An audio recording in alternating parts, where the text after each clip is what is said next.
Dün geldi. Biz onu- Bilmiyorum. Bunun gelini şey olur. Bunun Kazakma ben torunu. Bunun gelini. Kazakmaların torunu bunun gelini Kıbrıs'ta Öyle mi? geldi. Şeyin, O Adana'da ne o Adana'da? diyemedim. Mehmet'in Abi kızı de da, Kıbrıs'tan o gelmişler. babasını biliyor musun? Femine. Kızın da, Ha. anasını diyeveremedim. Tenzile. Tenzile, ha. Tenzile. Tenzile. Onun kızı. Tenzile de ara sıra gelirdi, Orada. çoğurup gelirdi ya. Bu sene gelemedi. Bir gün geldi. Anası çok rahatsızmış. Azeyim hastalığı olmuş. Öyle ama geliyordu o da. Gelemez oldu. Senin Akraban mı? He Dün dayım var. gelmişti. Maşallah.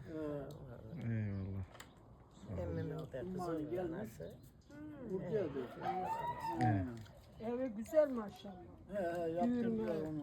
Çocuklar Oğlan bakıyor mu eve? bakıyor. Bakmaz ki biri olan zaten. Ya. Kim bakacak? Vay.